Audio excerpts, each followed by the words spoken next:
this is Sachio, who started the Rinne. Okay, so let me talk about a little bit in order to introduce Sachio. In 2018, Sachio and I researched about this creativity and sustainability in Portland. Like we visited so many places and we talked about what we can do, what we can learn from this place. And then we met Scrap as well. And after all the research in Portland, Sachio went back to Japan and came up with this idea doing Rinne and RinneBar. Great. But please introduce yourself. Okay. Hi, Ranger. I'm Sachio. I'm Scrap really inspired us, and also since I visited 3 years ago, and just first time in Portland, and okay. I oversee basically everything Rinne does. So the Rinne is our project and creative reuse project. So we currently run a creative reuse bar called the RinneBar. So they supervise recycle and reuse project for companies and works with schools, communities, and art colleges now. Yeah. So yeah, that's our project. Yeah, running now. Okay. Thank you, Sachan. Let's move on to moderate the creative reuse, like, Scrap. But and also what we got really surprised in Portland was that people enjoy making things, no matter how good they are or how not good they are. Yeah, yeah. And we loved it. People just enjoy purely. They are not afraid of being judged. Like if other people think it's good or not. However, in Japan, even though we are kind of recognized as one of the most crafty people in the world, we don't have the confidence, or we kind of losing the idea of how fun making things are. Decided to start a bar and DIY bar and use creative reuse material. So it's kind of fun, so enjoyable to make something. So we organize some tools and hand guided and also material and fun stuff. And so so I think that's kind of the environment will change the people's imagination and mindset. That's why we did. Yeah. Yes. Even though we have less creative confidence in Japan, however, we have different types of culture called drinking communication. In Japan, we love drink. We love to drink. A lot of people after work, they go drink, and it's considered as working too. Yeah. So we thought that for some people, actually many people might have hesitation making crafts or art. However, they don't feel any hesitation or pulled back for going to drink, right? Having social conversation.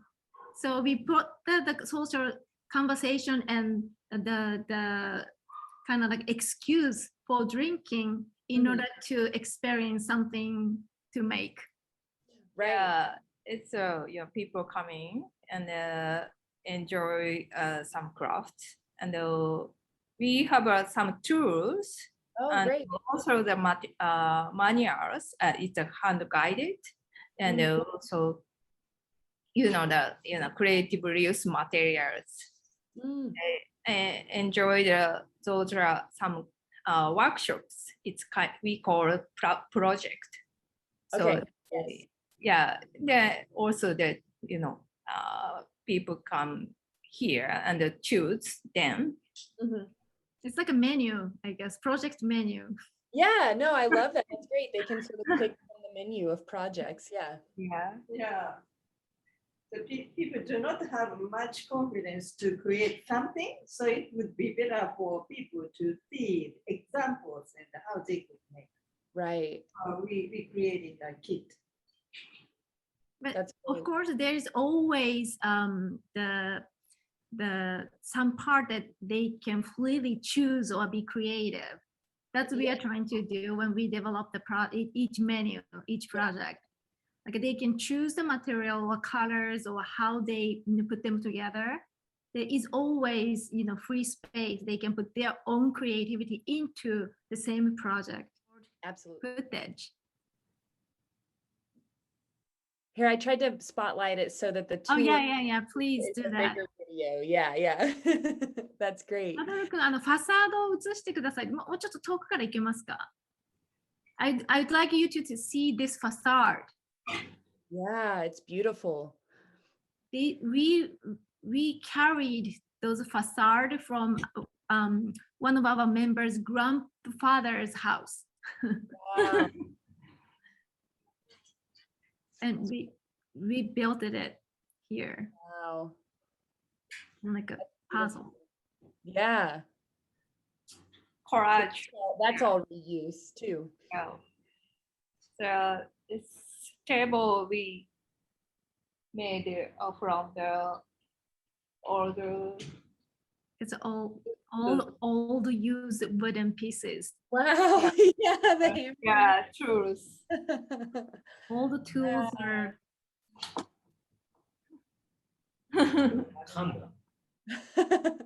it's very Japanese craftsman's tools that probably you guys are not familiar with. It looks great. It looks really interesting. And this is the bar counter. Oh, great. And backdrop of this wall is also Yeah, Old same people. as their tables. Yeah. Great. I love how it's a part of the whole building. The idea is, yeah. we have some Portland zines and drinks, Oh, that's great. as well as many local drinks in Tokyo, Taito area. Wow. These are project shelves. These bags are also reused, like Mhm. upcycled bags. We use that bag for tools, but they are the paper used for the rice. Mm. It's a paper. Mm-hmm. But Wow. inside you see the print of for rice, something Yeah. rice or from somewhere. Nice package. Yeah. Yeah, We used it. that's great. And so were you able to just use the bag as it was, or did you have to? Yeah. Oh, great. Yeah. You And can then use that as a regular bag. We just decided to use for used for our tool bag. Yeah, tool bag. yeah. Yeah. Oh, that's great. マドル君、最後にキープオンローリングの壁のところ見せてもらっていいですか？ And you've asked about like a message, but this Oh, is yeah. not a message. This is like our slogan. Yeah, it's we call this circular economy as a keep on rolling. Yes. Under the COVID, like right after we opened this bar, the COVID hit, and then we were not able to run the bar as we have planned. Yeah. So many challenges, so many changes, and Yes. so many difficulties or conflict. Mm-hmm. But we just try not to stop, not to give up, but just keep on rolling. That's beautiful. I love it. That's great. Yeah. Yeah. This is Yeah. how we are. That's great. I think you've all done an amazing job. I think it's Thank you. Thank you. Thank you very much.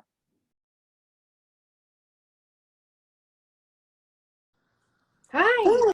Hi, It's nice to meet you. I'm Rachel. Rachel. Lovely to meet you. Hey, everybody. I'm Calder Kamin. Awesome. My studio is a former utility closet in an apartment complex in Fort Worth. That's great.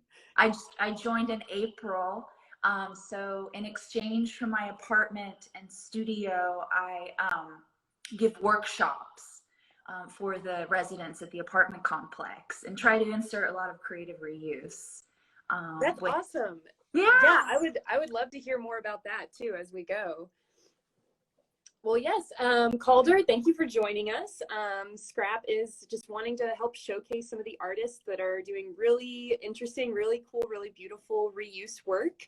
And so, yeah, I would love to hear more about the artist residency you're doing in Fort Worth and kind of, as you said, so sort of part of your residency there is sort of providing those educational opportunities. Is that right? Mm-hmm. That's great. And I'm a big fan of Scrap. Thanks. Yeah, so thanks for wanting to have this conversation. Now I know we're a lot closer to each other geographically. I've been making art out of garbage. That's a great elevator pitch. People are like, "Oh, you're an artist. What do you do?" And I'm like, "I make animals out of garbage." Yes. A conversation starts immediately after that. But I've always made animals.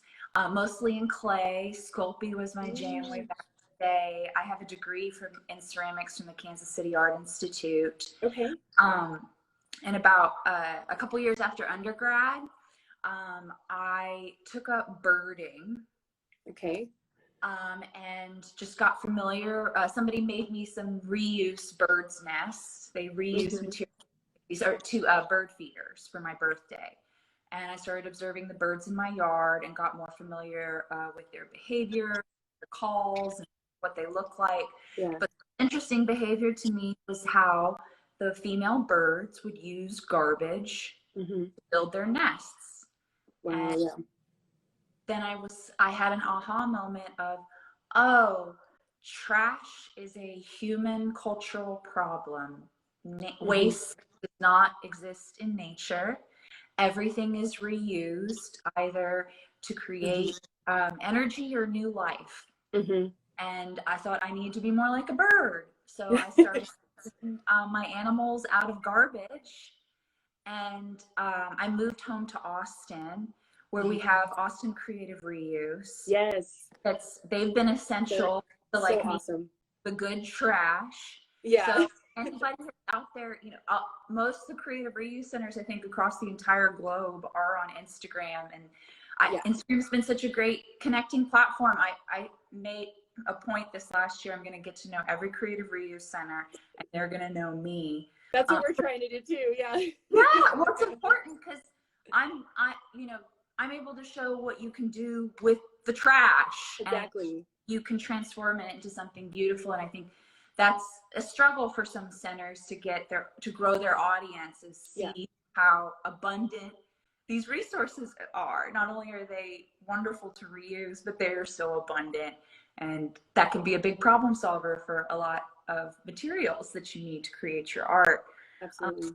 I've connected with everybody. And I, over lockdown, picked up the book Everything She Touched about Ruth Asawa. Okay. Oh yeah, I read a little bit about that. Yeah. I've always loved Ruth Asawa's work because I'm busy. Somebody with very busy hands. Like right before we started, I was cutting things.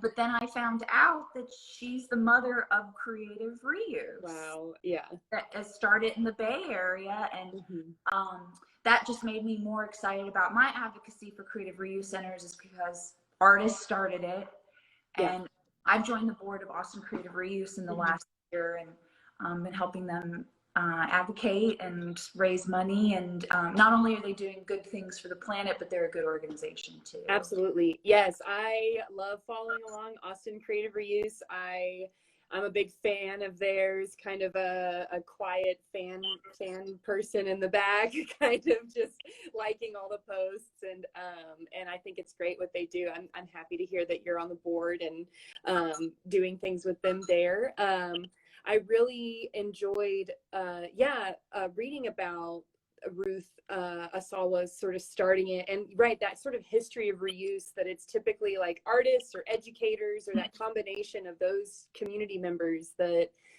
see the importance of reusing resources or making resources available for everybody, seeing how, you know, artists and teachers have this mindset of this stuff should be available for everybody to use and express their creativity.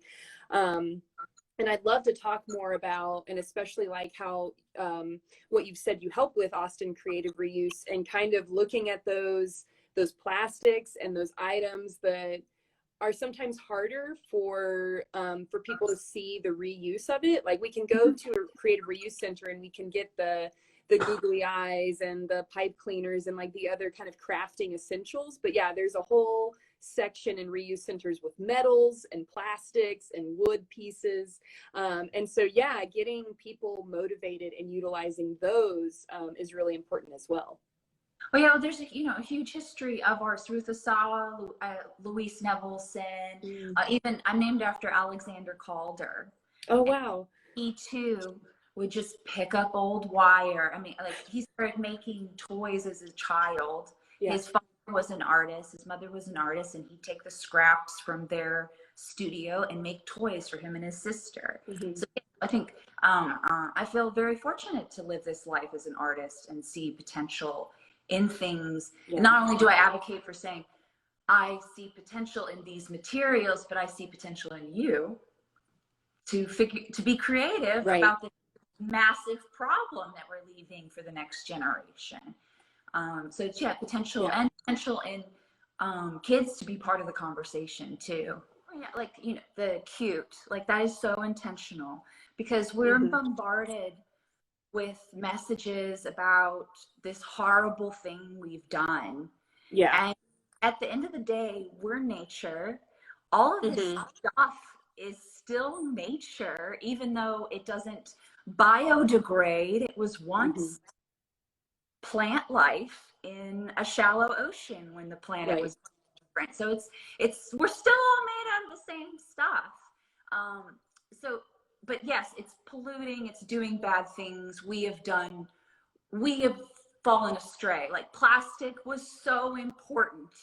It's such an important material. It has allowed us to advance in many ways, especially medically, right? Right. But we have abused it with consumer culture, quiet and still and experiment. And there's just so much play because there's no rules to making things out of garbage.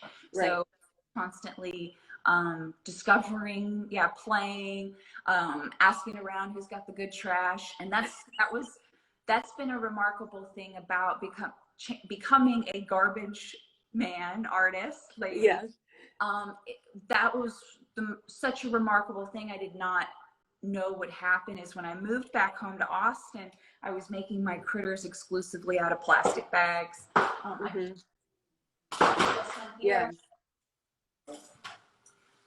And at the time, in Austin, plastic bags banned, which was a good thing. But I didn't have access to my material. Yeah. So what ended up happening is I asked my friends, family, Instagram followers, mail me your plastic bags, and which they did. And I still get garbage mailed to me. People saying, Calder, I collected some good stuff for you. And that makes me happy to my friends' trash, but I would not be able to do what I do, I feel like, at the scale that I do, making these large multi-room installations, because I have a whole network and community helping me collect the materials. Right. And that I'm a conduit for them to feel like there's something that they can do, like there's hope, I can help. And I'm sure we all feel that way, like, oh, the world, we're overwhelmed by the state of the world. What can we do? What can we do? And this is one way. This was the way that I know best. Right. Is to use art to fix it. So, but this way of making things, so I'm twisting and twisting the plastic bags until they fall into this fur grass texture. I don't make my animals this way though anymore, because I developed athlete sprains, carpal tunnel, tennis elbow from Wow. kind of work, and it took me months to create. And I was asking to be a part of more exhibitions, so that's what up the vocabulary. I have access to creative reuse now. I'm looking at all the bright colored plastic as a potential material. I think one thing was like I lived near a graffiti park, and I would go take my dog for a walk and collect all the spray paint caps. Yeah, yeah, that's what it was. Yeah. Lots of spray paint. Wow. Koozies everywhere. Mm-hmm. So I was able to collect a bunch of, emotional koozies. Like I have a box of Bumble koozies. I'll never need yellow koozies again. Like I'm hooked up good. So, Yeah. But then the vocabulary grew. More materials were added. So here, this a more recent critter. Yes. Oh, that's awesome. And this is one of my favorite materials right now. These are all marker caps. Wow. That I've split up, and the Crayola ones especially come with like a good little stain center. Let's see, Easter egg caps. Oh wow. Lots yeah, it's like I can't even tell what it is until you tell me. Yeah, that's great. That's awesome. Or this is interesting here. This is called flash. It's PVC, like the real bad stuff. Yeah. Flash comes from when they press a record. Okay. So this is the ribbon of plastic that comes off the record. And there's a record printing company in Austin called Gold Rush Vinyl. Okay. They've worked with the city of Austin. I used to work for economic development, and we would have pitches with local companies. You have a waste problem. One company was trying to really create like circular economy gold. Like they were already using blue jeans waste to make scrubbers for cleaning stuff, but they were left with the belt part of, and the zipper and the button and then the pockets. So they were asking if any artists wanted to use those materials as scraps, or then gold. Like, will anybody use this PVC? Or a lot of what got used was like a beer company that has the waste from making the beer, and then other companies could pitch a new business or product using that waste. Wow. So a lot of people just participating in those events as a city employee to learn about all these materials. And I am in the know of where to get the good garbage. So if everybody in the Texas area and it's like, Calder, I need some help getting some good garbage, I've got a whole network now. Yeah. Wow.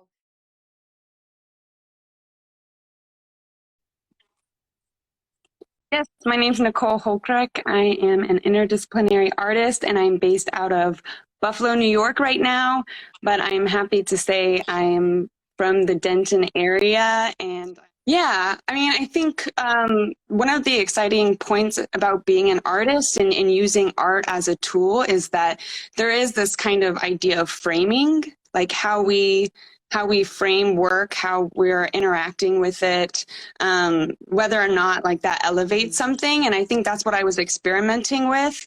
And I think I was kind of toying between that and like presenting it as almost data. Like there was a lot of interpretations that I ended up taking it, which was an exciting point for me to work with the material. But I mean, in the title, Little, Cute, and Last Forever, my initial goal was to take out shame and guilt and to have you hold space with all of these objects. I mean, one of the goals was just to show you the sheer quantity. And another component was, excuse me, was the geographical arrangement of those pieces and how that data kind of stayed with each of the pieces of plastic. and it was really nice to have it in a gallery space, because I did use like these different approaches to showcasing it, to allow you to like gain value, for it to be seen in a light that would you can sit with it longer, but also you can start seeing it. I think we have this kind of second vision where we neglect to see the plastic that's everywhere. You know, I truly believe that there's no land untouched by the impact of plastic. And this was kind of my way of getting you to notice it. Absolutely. Yeah. And to So start to see it. for those that will check out sort of the information, Little Cute and Last Forever was a gallery display of all these different pieces of plastic. You know, we can talk about some of some are like the little bread clips, or little trinkets, little toys, pieces of sequins, and you had these collected from different places around the world, and sort of had them on display. Did you use the kind of were they sort of pinned? Yeah. The insect display pins. Yeah. It's the same pins for etymology. It's like showing them, the original piece, the first piece that I ever made was it was also in the show, but in its own right, it was titled The New Species, which was my attempt of bringing in plastic and having us look at it as an integral part of the ecosystem. And in those ways, that's what started me using the insect display pins. But since I was focusing predominantly on microplastics, it kind of lent itself to working in displaying the work throughout all the different modes that kind of remained. Yeah, and so sort of the first question we had was sort of what got you interested. You touched a little bit about it, what kind of got you interested in that project, this sort of ongoing project you have now? Yeah, it's been, I think about 2 years now of collecting this plastic. And it started when I was living in Porto, Portugal with Alicia Eggert. And I was spending a lot of time on the beach. And it was shocking really to see how much plastic was riddled in the sand. Like you could dig a little bit further and there'd be more, and a little bit further. You couldn't even lay your towel down on a spot without plastic on it. The specific spot of Matosinhos Beach. And it was so tiny. Like I inevitably was just trying to be mindful and pick up the things that were kind of around my towel in my area. And then it quickly became, a treasure hunt. I started finding pieces that were really exciting or cute. And I was like, oh my gosh, wow, okay. And I made some weird statistic that's like for every 20 minutes that I spend scavenging for plastic, I find a treasure. But it was in response to my environment. I was seeing it, and also where I was living. I mean, I think as artists, we kind of have to be resourceful in a lot of ways. And this was my way of doing that. It's like, this is a free, accessible material, and it's abundant. And I can use it and respond to it and kind of investigate my own relationship to it. And that's what my general approach was. And then, I started seeing it on the beach just because of the quantity. I couldn't really look away. And then I saw it everywhere. And so then it was like, okay, well, I have a bachelor's in geography, and it felt kind of important to tag it, as like data, which became very interesting because I started to see that plastic that can be found in Portugal, can be found in New Mexico, and can be found in Buffalo, New York. And it started making me ask this question, what is its origin? And you can trace that back, but, I think it's very few companies, and it's based within the oil and gas industry.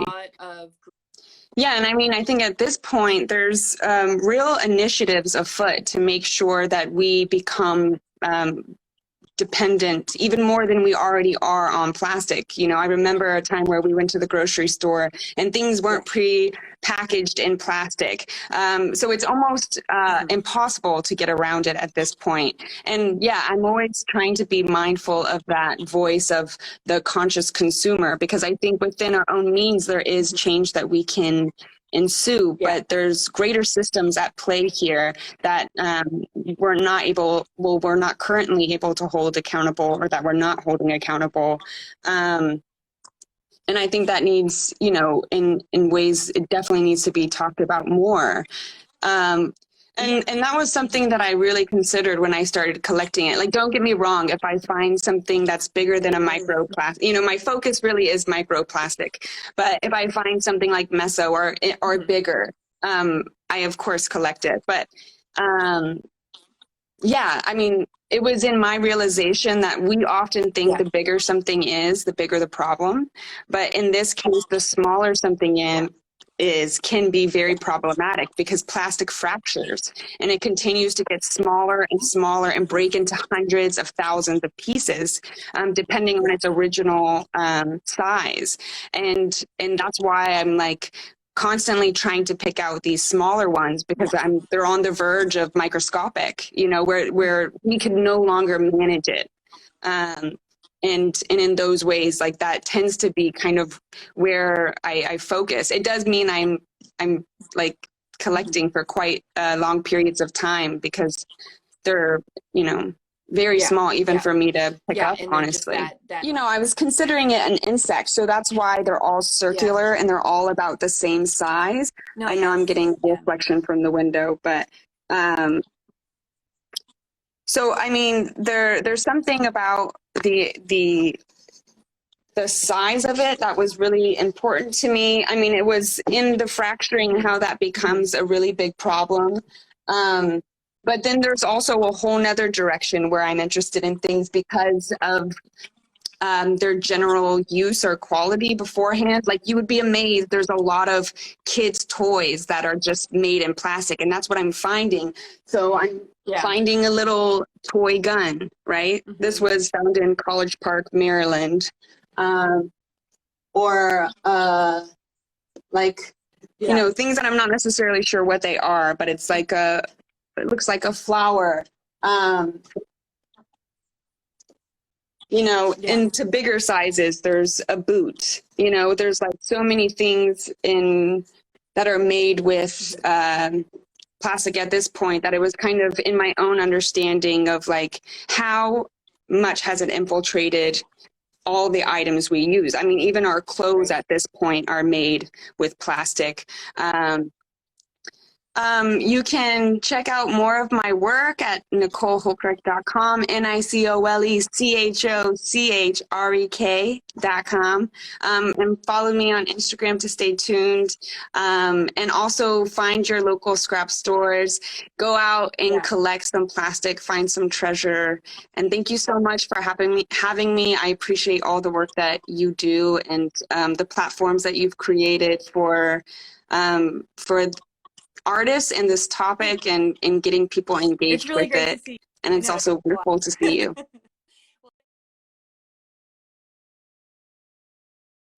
Well, we're here with Midori of RinnePDX. So we talked a little bit with RinneBar in our other artist interview. And today we're going to go a little bit more in depth with the work that you do as an artist, and some of the messages that you try to spread in Portland. Thank you. Yes. I started as a RinnePDX actually from this year. The Rinne first, well, in order to differentiate the action in Japan and in Portland, Oregon, I just called the Japan part like Rinne Japan or Rinne Tokyo, because we started as a Rinne Japan, and Portland, the sustainable lifestyle is the trigger and inspiration. Has been very big inspiration for Rinne. And that brought us to get started the creative reuse bar, RinneBar in Tokyo. So first, my position, or I would say my role for the Rinne project, was learning the, all the keys and secrets, for the